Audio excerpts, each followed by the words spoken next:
Looks like I got a problem. Well, you see the problem I ran into. From talking to different people, these types of things are finicky with certain NES consoles. So what I did was, before we get into gameplay, what I did was I bought a new 72-pin connector for my NES. In fact, I have a second NES that is actually in my deluxe set over there, as well as my control deck. So I have 3 NESs. I forgot I actually have 3. And I tried all 3 of them.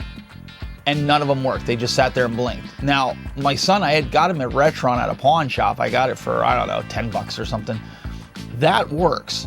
And so I'm able to come in here with some configurations. Go look at my short and you can kind of see the configurations I used to capture this content and video. But what we're going to do is we're going to go through and I'm going to show you. I'm actually going to use footage directly captured rather than having the camera shoot at it, so you don't get like the flickering and everything. But we're going to kind of go through, hopefully, this one. This has the 4 on it. This is the Quattro Adventure, which has Robin Hood, Boomerang Kid, Dizzy, and I can't make out the other game, but looks pretty cool. I think it's actually, you know what I think it is? It's Linus Spacehead, but it's a different version of Linus Spacehead. So we're gonna go through that one. I have the complete collection of these. So we're gonna do baseball, pro, soccer, tennis, and BMX. We're gonna go through these. And Micro Machines. Now this did have an NES port, had an NES release, but we're gonna check it out here on the Aladdin to see how it is. Linus Spaceheads. We're gonna go through this. This one actually looks kind of fun. I'm looking forward to that one. Big Nose Freaks Out. That's another one about a caveman adventure, so we're going to go through that one. The Dizzy Adventure, which is on there, which you saw at the beginning of this video, as well as the Fantastic Adventures of Dizzy. There's Dizzy, the Adventurer, that comes with the Aladdin, and then there's the Fantastic Adventures of Dizzy. So we're going to go through all those games in this video, and I'm going to kind of let you know, I'm going to narrate kind of over top of the video and let you know what the game is about, and give you my thoughts on it. If I think it's worth you trying to find an Aladdin, if you're an NES collector. Well, what am I saying? If you're an NES collector, you should be out there looking for this thing. I mean, this is just something that you don't see every day, and it could be in your collection. So that would be my suggestion. But anyways, go take a look at one of my shorts and see how I'm capturing the video and pulling it in. If you have any questions, you can leave them below in the comments. Let's get into the video. So the first one we're going to take a look at here is Micro Machines, and this has a comprehensive 2-player option, 27 cunningly divided circuits, under bridges, through oil patches, power sliding around corners, trying to best the other drivers and become the Micro Machines champion. I mean, that's the goal, right? That's what we're all trying to do. You choose your vehicle and go. You'll feel the power. Although, I'm not too sure, because this one just seems to have a very clunky control. It's really weird. I don't know how to explain it. It just doesn't feel good. I mean, I did have some fun with it, I'm not going to lie, but it is clunky. The 4 Quattro, as they call it, and the first one up is the baseball. You know, it's typical. This kind of reminds me of either a cross between Bases Loaded and RBI baseball. Not much to see here.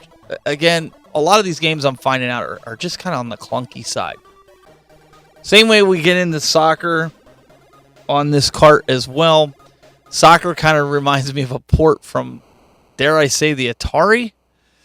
Yeah, maybe the Atari 7800. I wasn't a big fan of it. Just so far, we're like 0 for 3 here.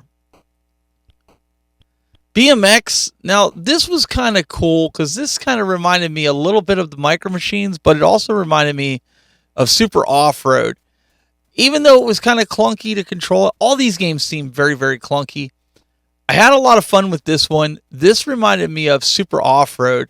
I think they could have did a little bit more, though, with the track and, you know, kind of made it a little bit more difficult. Tennis looked a lot better than soccer. I was actually surprised. This looked pretty good. This looked like your typical 8-bit system game. Kind of reminded me of one of the tennis games on the Master System a little bit. But again, you're going to hear the wording that I use constantly and frequently in this video. It's clunky. Now, one of the games that I was super excited to play, and that was Linus Spacehead. Because, well, I honestly thought this was going to be one of those games that was going to be a lot of fun, right? And it really was. It was a lot of fun. It reminded me of a Mario Brothers platformer, that style of game. That one's a winner in my book.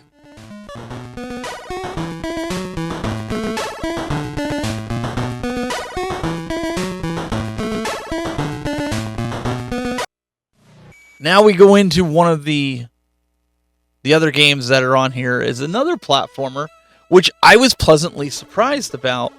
This was in the Quadro Adventure Pack, and this was the Robin Hood game. And honestly, I was very, very impressed with this. The graphics, the overall playability of this game, it had me wanting to go back and play this a little bit more. So this was a win in my book for the Aladdin.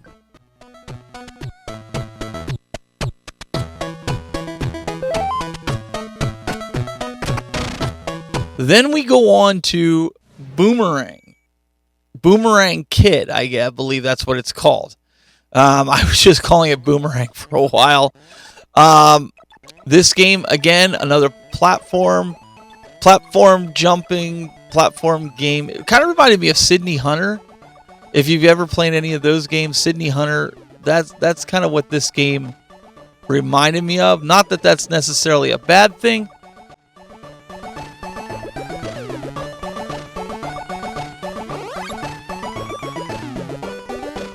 We get into some of the Dizzy games. Dizzy is just like this egg, and you have to go through and solve some different puzzles before you can kind of move to the next spot, the next area. You collect items. In one area, like you have to put some tinder by a door, and when you put tinder by the door, you're able to burn it. And once you burn it, then you can use some water and douse it and put the fire out, so that way, well, you can go through the door. So there's a lot of, I guess you could say, puzzle with this. Graphics are pretty good. Controls a little wonky. Here we go with the wonky bit. But the controls are a little wonky with it. Both with the Fantastic Adventure of Dizzy and the Adventure of Dizzy. Both of them, I guess this was their version of a Mario, or they were trying to make it a staple for them. I'm not too sure what they were trying to do with it, but neither here nor there.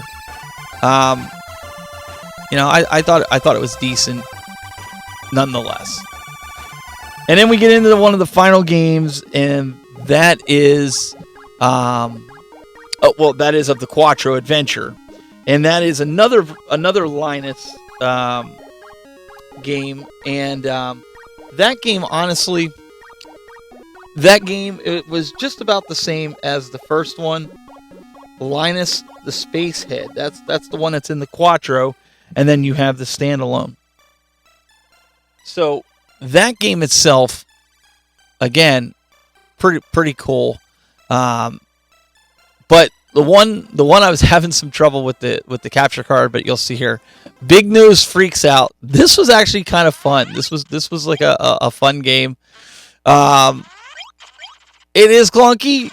I'm not gonna say it's not, but it was fun. I played it for quite a bit, and I was like, oh, okay, this is decent.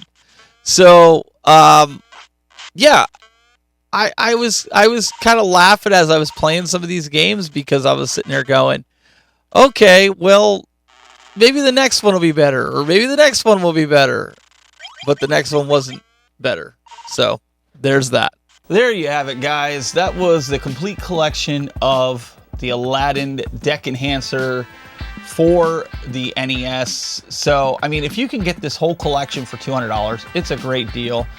Getting it complete in box, having it, it's definitely something to be on the lookout for. The games, some of them are hokey, but some of them are a lot of fun, like the Micro Machines game. That was a lot of fun. I enjoy racing games. So if there's a way that you can play it, you know, get it. But just know, you may have to get a Retron in order to play it. Your main hardware may not play it. If you like this type of content, consider subscribing and liking the video, sharing it out to your friends, other collectors, putting it in groups, all those good things. And until next time, keep it buzzing.